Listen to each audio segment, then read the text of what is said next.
আসসালামু আলাইকুম। শামসুদ্দিন বিচারপতি মানিক, সাবেক বিচারপতি মানিক ওরফে কালা মানিক, কি তার পরিচয়? দর্শক, বিস্তারিত জানতে সম্পূর্ণ ভিডিওটি দেখুন। অবসরপ্রাপ্ত সাবেক বিচারপতি এইচ.এম. শামসুদ্দিন চৌধুরী প্রায় 2 দশক ধরে নানা কারণে দেশে বেশ আলোচিত ও সমালোচিত। সাম্প্রতিক সময়ে শিক্ষার্থীদের আন্দোলন চলাকালে একটি টিভি চ্যানেলের টকশোতে নারী উপস্থাপিকার সঙ্গে বাজে আচরণ করে আবার সমালোচনায় আসেন। ওই অনুষ্ঠানে নারী উপস্থাপককে রাজাকারের বাচ্চা বলে সম্বোধন করেন তিনি।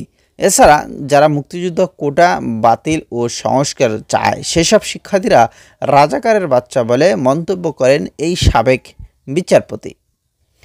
এদিকে জানা যায় 1978 সালে তিনি হাইকোর্টের আইনজীবী হিসেবে কর্মজীবী শুরু করেন। 1996 সালে ডেপুটি অ্যাটর্নি জেনারেল নিযুক্ত হন। আবার 2001 সালে আওয়ামী লীগ সরকার তাকে অতিরিক্ত বিচারক হিসেবে নিয়োগ দেন। 2001 সালে ক্ষমতায় আসা বিএনপি সেটা মানতে পারেন না। 2003 সালে ট্রাফিক পুলিশ কর্মকর্তাদের বিরুদ্ধে দেখেও স্যালুট না করায় আদালত অবমাননার অভিযোগ করেছিলেন। 2009 সালে যখন আওয়ামী লীগ ক্ষমতায় আসে তাকে তখন পূর্ণ বিচারপতি হিসেবে গড়িয়ে তোলে। এরপরে মানিকের বিরুদ্ধে নবম সংসদের নিন্দা এবং সংবিধান লঙ্ঘনের অভিযোগ আনা হয়। আওয়ামী লীগের নেতা তোফায়েল আহমেদ তাকে একজন দুঃখবাদী বলে অভিহিত করেন। তিনি অভিযোগ করেন যে মানিক ট্রাফিক সার্জেন্টের হাইকোর্টের বিচারকের গাড়িকে সালাম না দেওয়ার কারণে আদালতে কান ধরে উঠবস করিয়েছিলেন। মানিক তার অবস্থানের অপব্যবহারের মাধ্যমে বিমানে ইকোনমি শ্রেণীর টিকিট কিনে জোরপূর্বক ব্যবসায়িক শ্রেণীর আসনে বসে থাকার অভিযোগও করেন তিনি।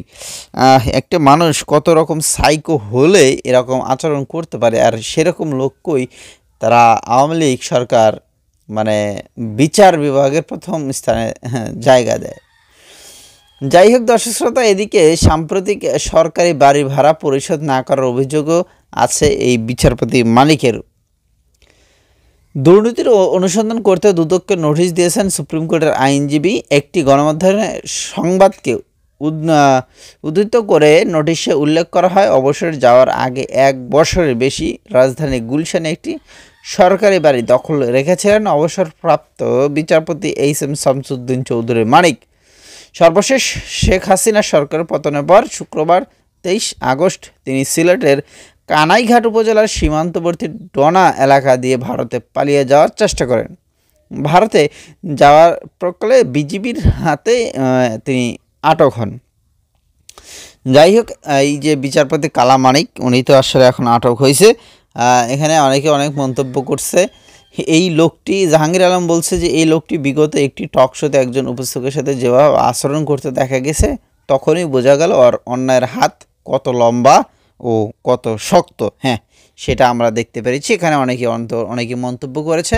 তো আশা করছি আপনাদের মতামত আপনারা কমেন্টে লিখবেন। ভালো থাকবেন, ধন্যবাদ সকলকে। আর হ্যাঁ দর্শক, এরকম নিউজগুলো পেতে চাইলে আমাদের এই চ্যানেলটি সাবস্ক্রাইব করে সাথেই থাকবেন।